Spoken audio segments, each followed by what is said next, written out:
Hi everyone! Welcome back to my YouTube channel. Today's video, pag-usapan naman natin, ano ba yung credit card? Okay, so saan at paano natin ito gagamitin? So lahat po na sasabihin ko ay base po sa aking obserbasyon at experience sa paggamit ng credit card. And also, ito pong videos ay para po sa mga beginners or yung mga bagong credit card holders pa lang or yung mga nagbabalak pa lang na mag-apply ng credit card. So without further ado, let's begin.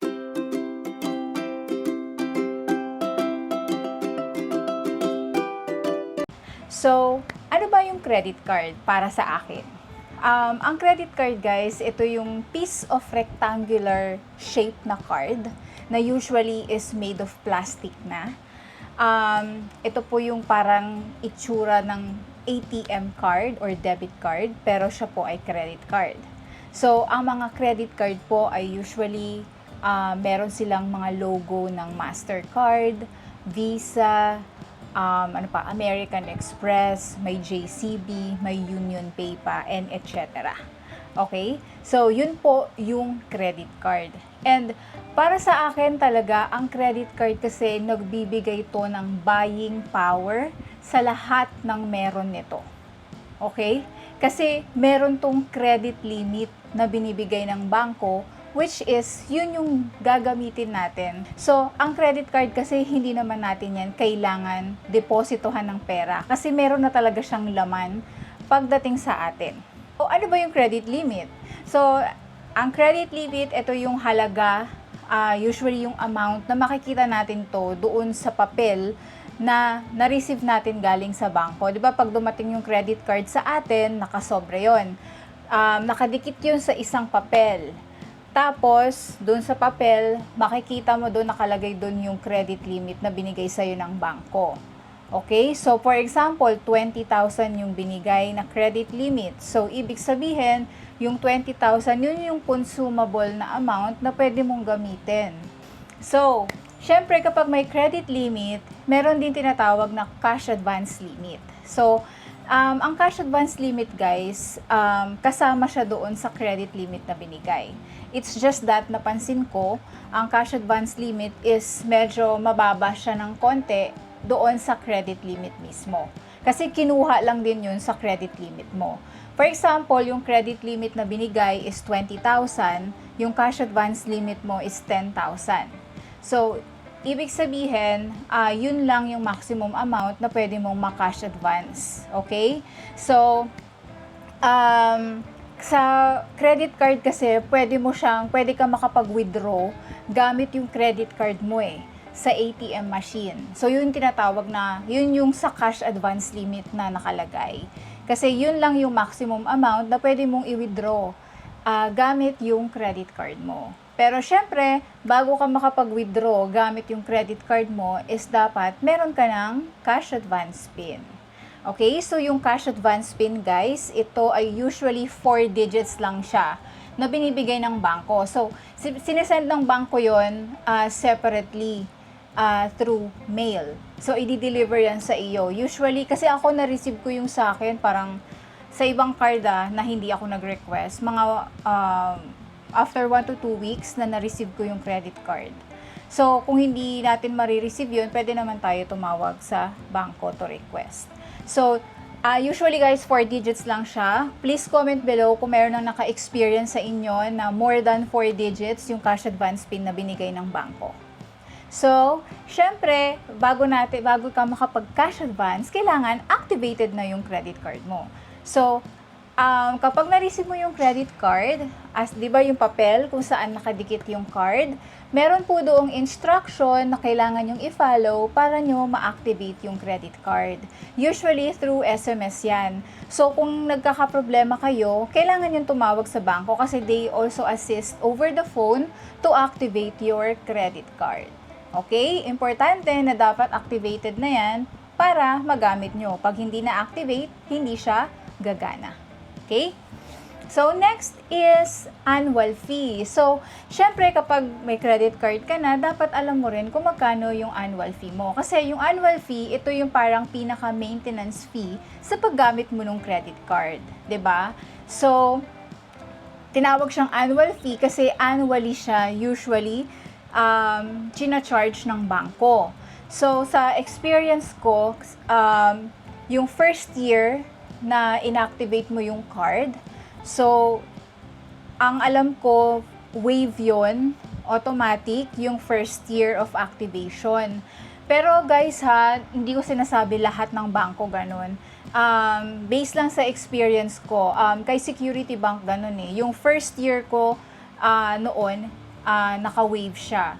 So, on the second year, dun lang ako chinarge ng annual fee. So, hindi lahat naman ng bank is annually naniningil niyan. So, si BDO, monthly siya naniningil. Ang tawag is monthly membership fee. So, for Shopmore credit card, it's 150 pesos every month. So, kay BDO guys, kapag first time nyo ginamit na inactivate yon, yung first year is also waived automatic. So, on the second year ka pa magbabayad ng monthly membership fee. So, dapat alamin nyo yan. Kapag kayo ay may credit card na bago at hindi nyo alam yung annual fee, check nyo lang sa website ng bank. Kasi definitely makikita nyo yun doon kung magkano yung annual fee nung card na meron kayo. Para aware kayo, para hindi kayo magugulat na, uy, bakit may ganitong charge? Yung pala, annual fee pala. Okay? So, syempre, kapag all set ka na, na-activate mo na yung card, nagamit mo na, syempre makaka-receive ka na ng SOA or yung statement of account. So, sa statement of account, diyan mo makikita lahat ng mga transactions na kung ginamit mo yung credit card. So, maigi na chine-check mo yan kapag nare-receive mo para nakikita mo, baka kasi mamaya na double charge ka pala, hindi mo alam. Okay, para ma-dispute mo kagad. And makikita mo rin dyan yung due date at saka yung total outstanding balance na kailangan mong bayaran. Okay? So, syempre dapat, alam mo din yung statement date mo. So, yung statement date, nandoon din yun sa SOA. And makikita mo rin yan doon sa papel na kung saan nakadikit yung card nung na-receive mo yung credit card. So, nandoon kasama yan, makikita mo yan kasama nung credit limit, tsaka yung statement date, nandoon din yon. So, ang statement date is parang yung cut-off date ng card mo yan. So, for example, ako, yung isa kong card, ang cut-off ko is every 18th of each month. So, ang date ngayon is June 1 na. So, yung paparating ko na statement, ang coverage niya is from May 19 hanggang June 18. So, cut-off ko na yung June 18. So, mag-generate na ng statement of account or SOA yung bangko niyan. Kasi tapos na yung period. Darating magkakaroon ako ng statement sa June, yun na yung period. And then magsisimula yung panibagong period, June 19 hanggang July 18. So, ganun siya guys. Ganun yung period na coverage ng ating mga statement. Kaya dapat alam nyo yung statement date nyo para kapag kayo ay gagamit ng credit card, matatansya nyo kung ito ba ay kasama pa sa paparating na statement or doon pa siya masasama sa next billing statement pa. Okay? So, maganda na alam nyo din yan. Okay? So, ayan, all set na, no? Nabigay ko na yung basic information na at least dapat alam nyo kapag kayo ay mag-a-apply ng credit card or meron kayong credit card at first timer kayo sa paggamit.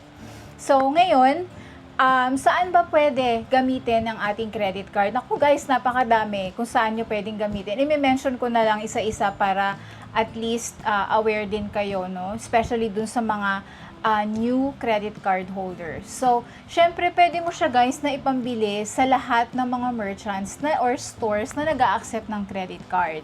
Okay, so pwede siya sa in-store, sa mga physical store, or pwede din online as long as kasama yung credit card sa payment method na ina-accept nila. So, pwede mo siyang ipang-grocery, kahit saang grocery pa yan, Walter Mart, SM Supermarket, Robinson Supermarket, Landers, ano pa ba, sa Metro Supermarket, sa SNR, lahat yan pwede guys, basta nag-a-accept sila ng credit card. So Pure Gold, basta lahat, Shopwise, lahat na binanggit. So pwede yan guys, basta nag-a-accept ng credit card yung supermarket. So next is, pwede nyo rin siya ibayad sa tuition fee actually. Kasi alam ko yung mga semi-private or private schools, nag-a-accept na rin yan ng credit card payment. So pwede nyo rin yung ibang bayad. Then, pwede rin siya pangbayad ng hospital bill, na gamit ko na rin sa hospital bill yung credit card ko before. Malaking tulong talaga yung credit card kasi kapag wala kang cash emergency, pwede mo siyang ipambayad. Kasi mostly ngayon sa mga hospitals, meron na silang mga credit card terminals na pwede na nilang, kaya nag-a-accept na sila ng credit card na payment method. So, pwede mo rin siyang ipang-cash in sa GCash. Meron akong separate video na ginawa about dyan. Just check na lang doon sa mga videos ko. So, pwede mo rin siyang ipambayad ng utility bills, yung mga Meralco, internet. Pero guys, make sure na itawag nyo muna sa bangko para ma-enroll. Kasi kailangan ini-enroll yan. Hindi yan basta-basta na magagamit nyo lang ng ganun. Para pag i-enroll nyo kasi siya, monthly, mag-automatic, charge na lang yun sa credit card mo. So, ang gagawin mo na lang is yung credit card na lang yung babayaran mo. Hindi ka na dediretso pagbayad sa Meralco kasi automatic na siya. So, ganun yun sa akin. Naka-enroll yung Meralco namin tsaka yung internet sa aking card. So, monthly, automatic na siya na na-charge. So, doon na lang ako sa credit card ko nagbabayad. Okay? So, next guys is, pwede nyo rin siya ipang-book ng flight tickets, concert tickets, mga tickets sa barko or sa bus na yung mga, kasi usually, di ba, online yan, binubook yung mga tickets na yan. So, usually, nag-a-accept din yan ng payment na credit card. So, just check na lang, guys, sa mga payment methods na available. Pag nakita nyo na may logo ng Mastercard, Visa, usually, accepted ang credit card payment dyan. Okay? Basta sa pambook ng flight, nasubukan ko na yan. Basta pag nagbubook ako ng flight, guys, credit card talaga ang ginagamit ko pambayad. Okay? So, next guys, is pwede mo rin dyan i-convert to cash yung available credit limit mo. So, ito, Diyos ko, nagamit ko na rin ito, nagawa ko na rin siya. Meron ako mga separate videos, guys, about how to convert your available credit limit to cash. So, just check in my videos na lang din.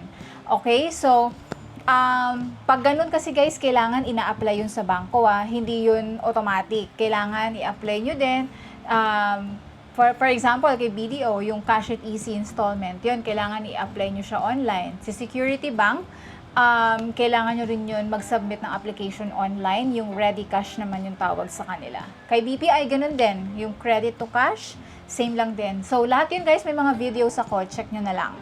Okay? So, aside sa pwede nyong i-convert yung available credit limit nyo into cash, yun nga, pwede ka rin mag-withdraw gamit yung credit card na mention ko kanina, basta meron kang cash advance pin. Okay? Basta meron ka ding available credit limit. Okay? So, next guys, is pwede nyo rin siyang gamitin abroad. Ito, ilang beses ko na rin siyang nagamit. So, ang tip ko lang guys, kapag gagamitin nyo abroad yung inyong credit card, kailangan itawag nyo muna sa bangko at least mga 3 days or at least a day bago yung flight nyo para ma-inform yung bank na gagamitin yung card sa ibang bansa. Kasi kapag hindi nyo yan itinawag, may possibility na pag ginamit nyo yan doon, ay i-block yan ng bangko. Kasi since wala kayong pasabi, baka iisipin nila na iyon transaction ay fraudulent activity kasi hindi nyo sila sinabihan. Okay? Pag nagkaganon, hindi nyo magagamit yung card sa abroad, di ba? So, make sure lang na tumawag kayo sa bank to let them know. Okay? So, yun lang guys, yung mga information na gusto kong i-share. Mga basic lang, no? At least magkaroon kayo ng kaalaman at confidence kung saan nyo pwedeng gamitin yung inyong card. So maraming salamat guys sa panunood and I hope kahit paano nakatulong tong video. Leave your comment below kung may question kayo. I'll see you again on my next. Bye-bye!